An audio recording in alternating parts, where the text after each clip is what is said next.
वन्दे देवमुमापतिं सुरगुरुं वन्दे जगत्कारणं वन्दे पन्नगभूषणं मृगधरं वन्दे पशूनां पतिं वन्दे सूर्यशशाङ्कवह्निनयनं वन्दे मुकुन्दप्रियं वन्दे भक्तजनाश्रयं च वरदं वन्दे शिवं शङ्करं वन्दे भक्तजनाश्रयं च वरदं वन्दे शिवं शङ्करम्।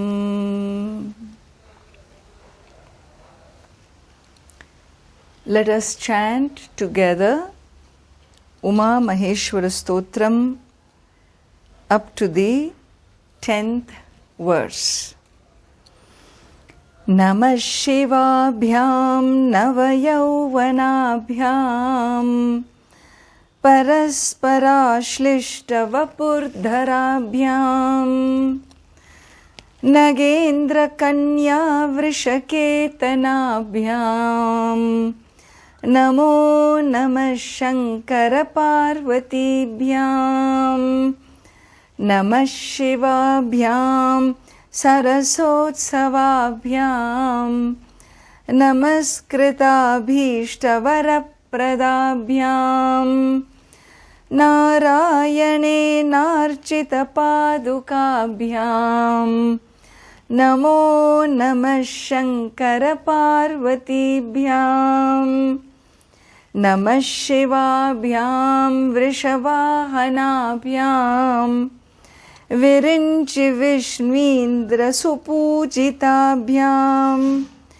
Vibhuti Patira Vilepanabhyam Namo Namah Shankara Parvatibhyam Namah Shivabhyam Jagadishwarabhyam Jagatpatibhyam Jaya Vigrahabhyam Jambhari Mukhyairabhivanditabhyam Namo Namah Shankara Parvatibhyam Namah Shivabhyam Paramaushadhabhyam Panchakshari Panjararanjitabhyam Prapancha Srishti Sthiti Samhritabhyam Namo Namah Shankara Parvatibhyam Namah Shivabhyam Atisundarabhyam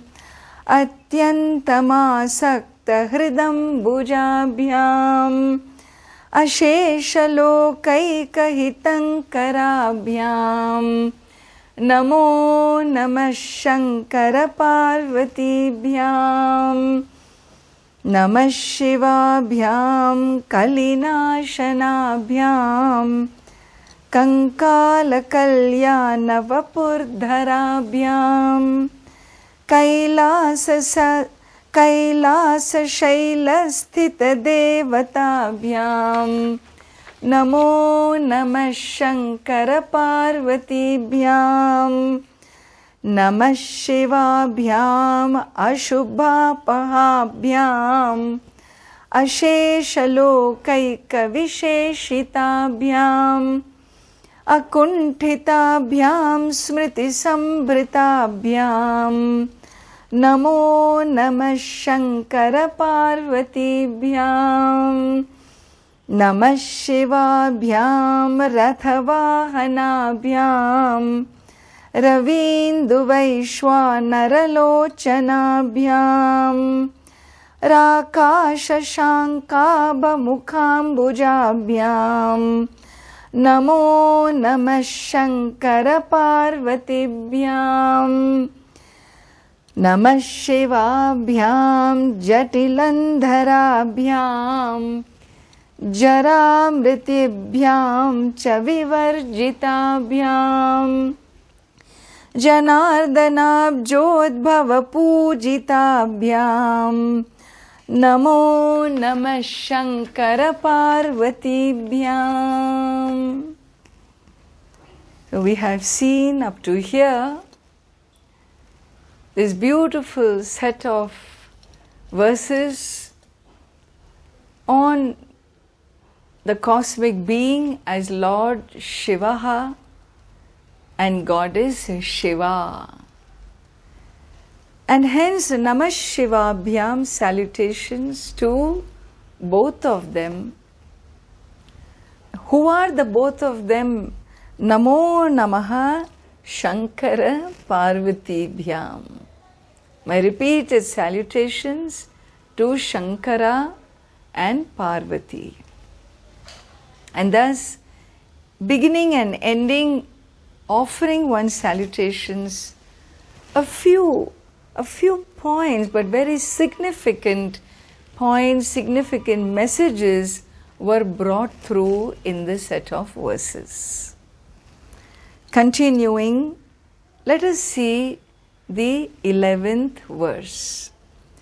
Namah Shivabhyam Vishamekshanabhyam Bilvachchada Mallikadamritabhyam Bilvachchada Mallikadamabridbhyam. Again, Namah Shivabhyam Vishamekshanabhyam Namah Shivabhyam Vishamekshanabhyam Bilvachchada Mallikadamabridbhyam Bilvachchada Mallikadamabridbhyam Shobhavati Shantavati Shvarabhyam Shobhavati Shantavati Shvarabhyam Namo Namah Shankara Parvatibhyam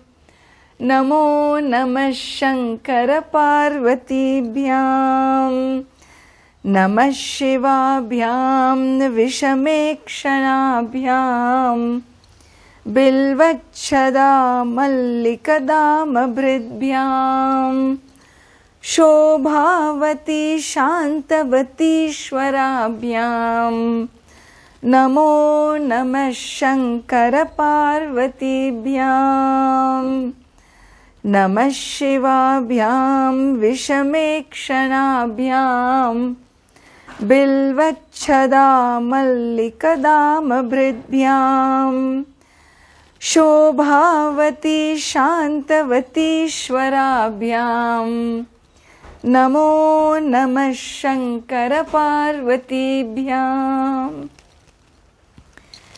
So here we have some involved compounds and so it is a mouthful, but it begins very smoothly. Namah Shivabhyam. And who is this Shiva and Goddess Parvati? Vishamekshanabhyam. We have a meaning here in the translation from the Google, and I'm not in agreement with that translation, because Vishamekshanabhyam is Vishamam Ikshanam Yayoho is the compound. Vishamam Ikshanam Yayoho means one whose darshanam is difficult. It is not easy to see the Lord as Shiva and Parvati unless you are a devotee of a high caliber, high penance, high devotion. And therefore this form of the Lord, where devotees crave to see, crave to know, he says it is Vishama Ikshanam. So Vishamam Ikshanam Yayoho, though the two of them whose vision is Vishamam, is difficult to see, whose seeing is difficult. And who are these two? Well, they both wear what? A garland. While Lord Shiva wears a garland of bilwa leaves. The bilwa tree, remember we talked about the bilwa tree, where goddess Lakshmi lives. Bilwa tree is considered to be the most sacred. Those leaves are offered to the Lord. Well, the garland made of bilwa leaves, bilvachada.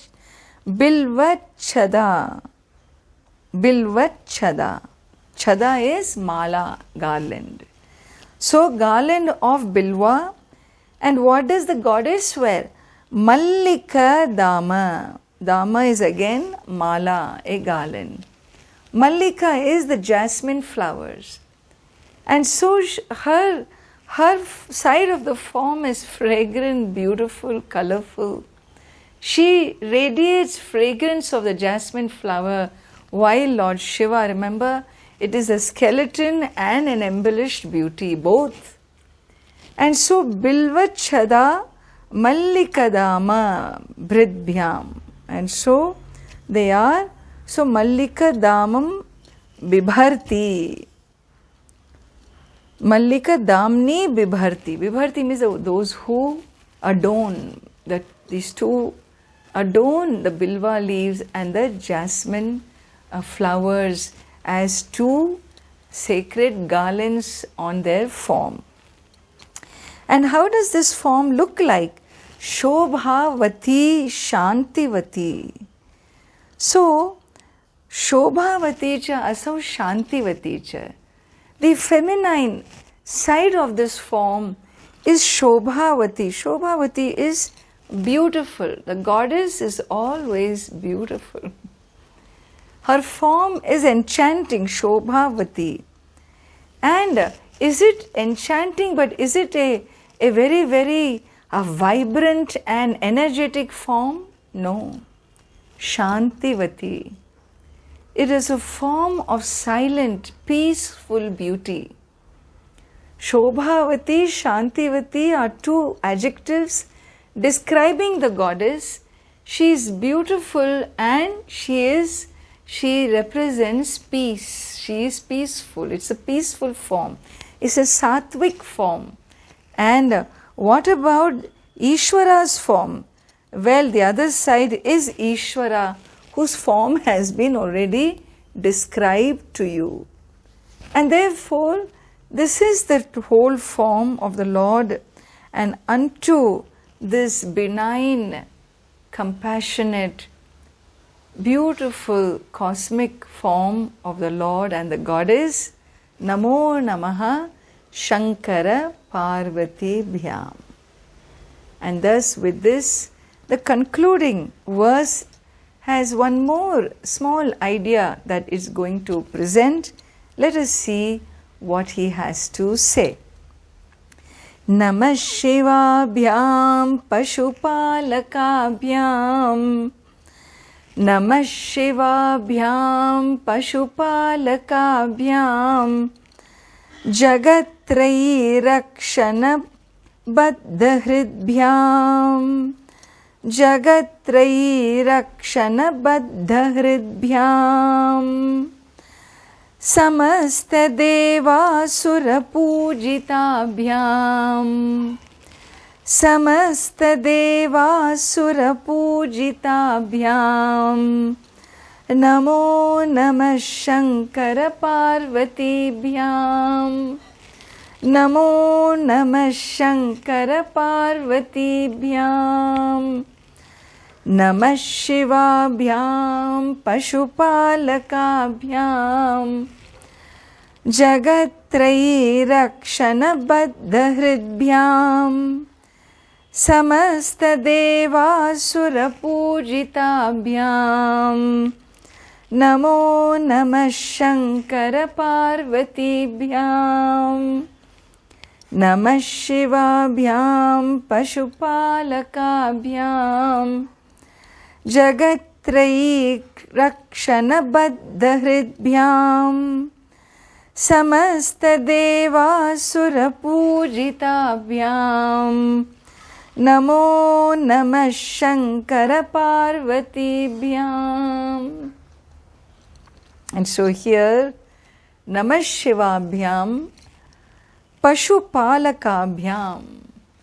Pashum palayati iti Pashupalakaha. Tabhyam Pashupalakabhyam. This cosmic form is one that not only takes care of, protects, looks after the human race. He is one who looks after, who protects the well-being of all life, all beings. When Pashu is mentioned, it refers to the entire animal kingdom. So the Jangama, Sthavara and Jangama. Sthavara means the stationed, and Jangama is the things that move around. All that moves is protected by the divine. Why? Because it is created by divinity and hence it is protected by divinity. We think, human beings think that they are all out there for me to consume. Because we have declared that our economy is a consumer economy. And therefore the world is here for us to consume. This particular thought system is precisely what has ruined the planet. This thought system is a system which is what has destroyed really the well-being of the planet, the well-being of the natural world. Why? Because it has become human-centric and not planet-centric. Human beings have become human-centric, egocentric. The planet is for me instead of I am here for the planet and all the life forms of the planet. And therefore here it is important to know the very creator who brought about life in these multiple billions of life form expressions, that infinite being, remember, he is protecting them in his cosmic justice. And when he is protecting them, if we choose to violate that protective mechanism, it's not going to be without us getting burnt. The fire is placed there. If you say, why are you burning me, fire? My finger got burnt, why did you burn me? Fire will say, I did not burn you. No, but you burnt me, look at my finger, you burnt me. Naturally the fire will say, I didn't come chasing out there to burn you. I am who I am, this is my nature. Why did you put your finger into me? Yes, I burnt you, but no, I did not burn you. Had you not put your finger into me, you would not have received the result of your action. It is not that the divinity decides what should happen to the planet. It is we who play with the planet. If we align with the planet, then we will be at peace. But when we play with the planet, then we are going to receive the consequences of our game. And so here he says, Pashupalakabhyam, he is one who Pashum palayati, he protects all life forms on earth. Jagatrayi rakshana baddha hridbhyam. And so Jagatrayi, the cosmic being, the omniscient being, is one who's bound by what? Who's bound by this law. And what is the law? His own law is he protects not only this planet, he protects his entire creation. You may represent the creation either by 3 worlds or by 7 worlds or by 14 worlds, whatever may be your model. The idea is He is a protector of the entire universe. The cosmic being is a protector of the entire universe. He is bound by that.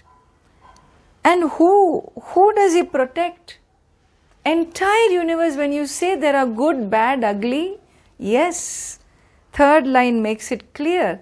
Samasta deva sura pujitabhyam. So, samasta deva surau. The entire devatas and the asuras, those celestial beings, those higher powers that align with creation, that align with the omniscience, and there are also higher powers that violate this alignment with the omniscient being. But both higher powers receive their powers from the cosmic being, and one side utilizes it appropriately, the other side abuses it, but both sides worship the Lord. And therefore there are good people who worship the Lord, there are aggressive violators who also worship the Lord. Don't think that devotees, you may be devoted to your higher altar, but you may have an agenda steeped in greed and selfishness and ambitions. And I use the higher power for what I want.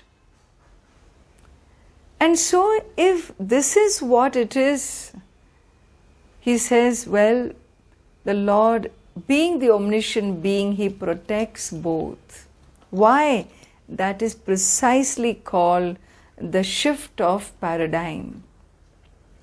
In the shift of paradigm, the Lord is not a protector of the good and the evil is a different force he himself is contending with. No. He is the cosmic being. Wherever the prayers come to him from whichever corner, he is one who gives the results of the karmas, of the actions. And those who do wrong karma, they may hurt the other, but they will also be hurt, we should remember. When we look at the world today, how much the world is hurting. From a tragedy of this corona virus, an unseen enemy of the human family, to in India the locusts, the tornadoes, the waves, the violence all over the planet. Every country is struggling, so painful it is. And human beings, we have forgotten our threshold for pain is so limited. People's frustrations with the virus is let out on the family members, let out on the political scenario, let out on the leadership, let out on the neighborhood, burning cars, burning so on, so forth. What is it we are going to gain? We don't think. How short-sighted is human being? Our behaviors are so short-sighted. This is something that needs to change. This is something that needs to change. We need to understand who we are, what wonderful, what you call a beautiful, peaceful life we are capable of. If only our thought system would change as a human civilization from being egocentric to being planet-centric. If only we could understand that success story of a human life is not about getting ahead of the other. It's about sharing and caring for the planet. Loving and sharing with the natural world. This is precisely what is expected of a human being, and hence the tradition talks about There is nothing more profound, a life for a human living, than alignment to the cosmic dharma, justice. Cosmic justice means a shift of paradigm. A shift of paradigm means living not in reward and punishment, living in love and compassion. A shift of paradigm to reach the highest goal of life is about living in love and compassion. And that is precisely what is pointed out in this last verse. That the divine, the divinity is not one who dictates terms.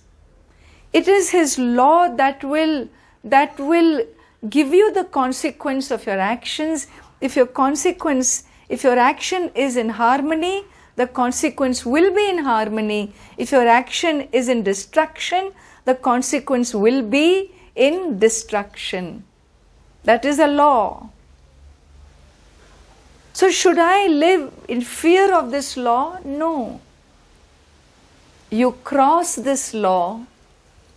You cross the law of reward and punishment when you become a spiritual soul who believes in forgiveness, who believes in compassion, who believes in love, who believes in manifesting the highest self.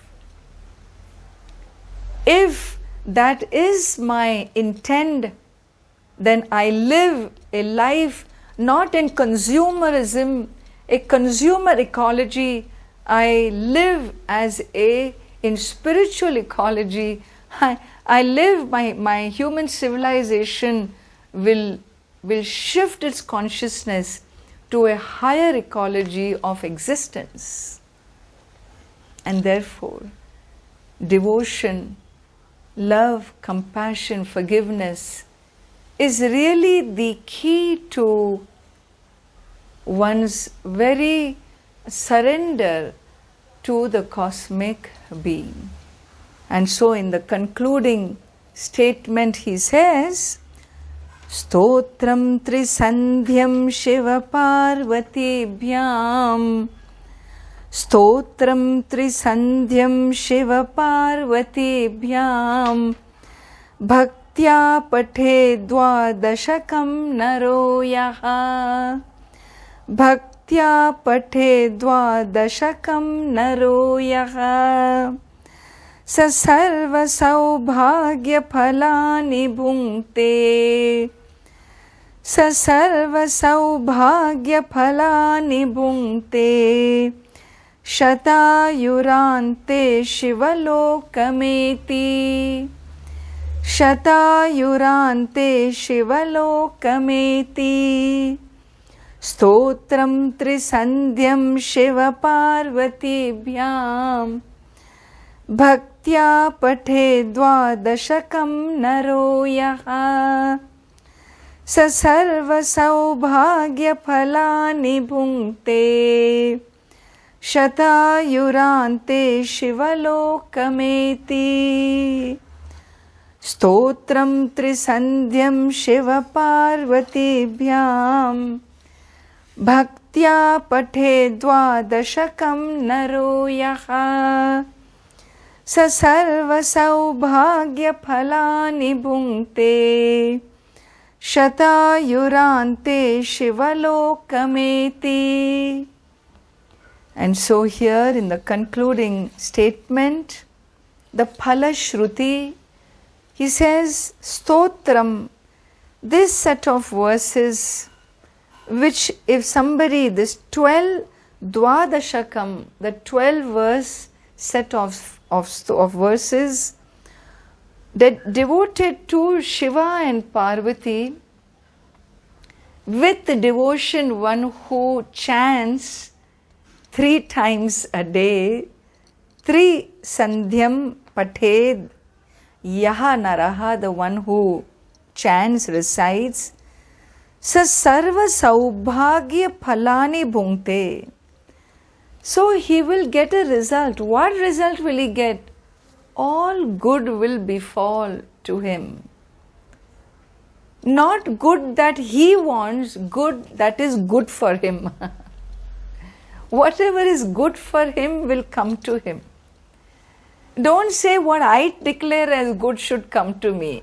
You always want in your greed that $1 billion. It may be the worst tragedy for you.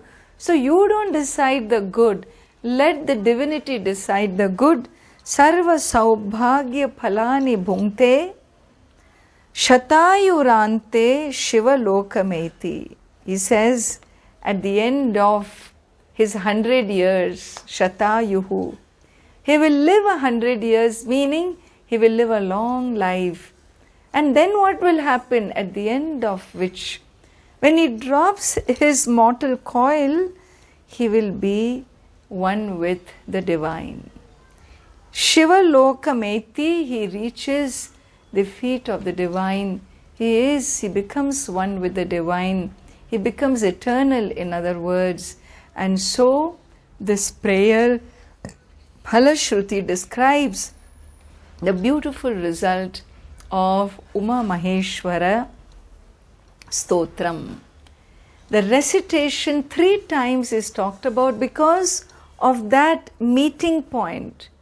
The rising of the sun, the highest, the noon and the dusk. The dawn, noon and dusk are the 3 meeting points always where the prayers are talked about.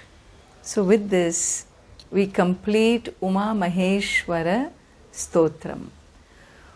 Om Purnamadav Purnamidam Purnat Purnamudachyate Purnasya Purnamadaya Purnamevavashishyate.